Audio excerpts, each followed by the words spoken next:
हलचल भरे whispering woods के बीचों बीच, जहां विशाल ओक और लहराते देवदार के पेड़ों ने एक राजसी छतरी बनाई, दो असंभावित दोस्तों ने दुस्साहस की एक श्रृंखला शुरू की जो जल्द ही किंवदंतियों में बदल गई। सैमी गिलहरी अपनी घनी पूंछ और असीम जिज्ञासा के साथ युवा उत्साह का प्रतीक थी। रेमी द रैकून अपने चतुर पंजे और चतुर मुस्कान के साथ पूरे जंगल में एक चालाक उपद्रवी के रूप में जाना जाता था। उनकी दोस्ती हालांकि अनोखी थी, तब शुरू हुई जब सैमी ने गलती से रेमी के सिर पर बलूत का फल गिरा दिया। रेमी चौंका और कुछ हद तक चिढ़ गया। उसने देखा कि सैमी एक शाखा पर बैठा है।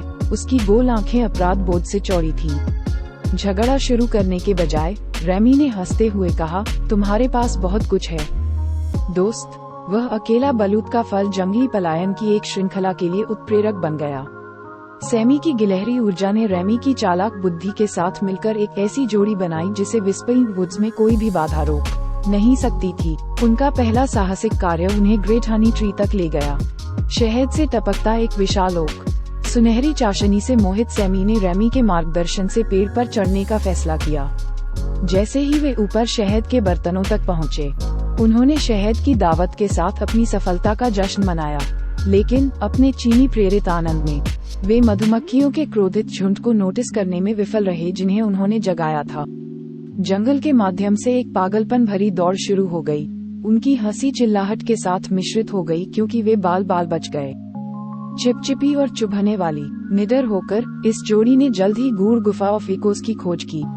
अंदर वे उनकी आवाजों की आवाज का आनंद लेते थे जो उनके पास प्रतिध्वनित होती थी, जिससे उनकी कल्पनाएं जाग उठती थीं।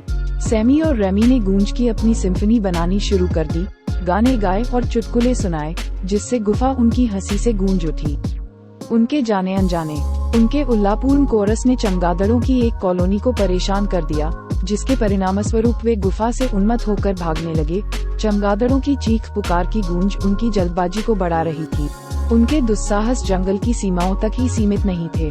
एक विशेष रूप से तेज हवा वाले दिन में सैमी और रेमी ने खुद को हवा में उड़ते हुए पाया।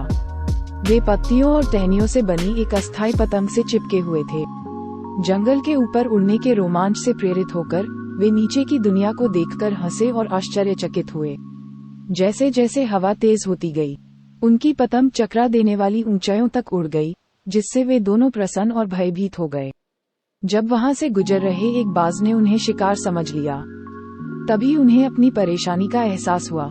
रेमी की चतुर चाल और सैमी की अविश्वसनीय चपलता से युक्त एक साहसी पलायन ने उन्हें सुरक्षित रूप से जमीन पर वापस ला दिया।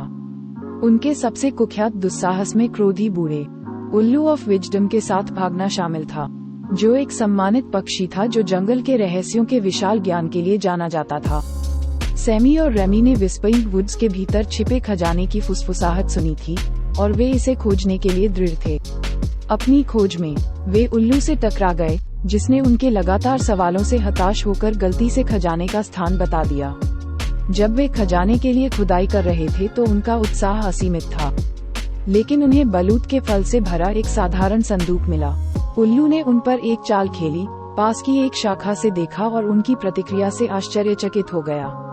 क्रिस्टफॉलनर सैमी और रेमी जंगल में अपने दोस्तों के पास लौट आए, लेकिन उसके बाद की हंसी अपने आप में एक खजाना बन गई। जैसे जैसे सीजन बीतते गए, सैमी द स्क्विरल और रेमी द रैकून ने अपने दुस्साहस जारी रखे, खुद को विस्परिंग वुड्स के प्राणियों का प्रिय बना लिया। उनकी कहानियां किंवदंतियां बन गईं, जो जानवरों की पीढ़ियों द्वारा साझा की गईं। दोस्ती, लचीलेपन और हंसी के महत्व के बारे में मूल्यवान सबक सिखाती हैं। और इसलिए हलचल भरे विस्परिंग वुड्स के बीच में, जहां ऊंचे ओक और लहराते देवदार के पेड़ एक राजसी छतरी बनाते हैं, सैमी द स्क्विरल और रेमी द रैकून के दुस्साहस वहां रहते थे, जो असंभावित दोस्ती की स्थायी शक्ति और गले लगाने की खुशी का एक प्रमाण है।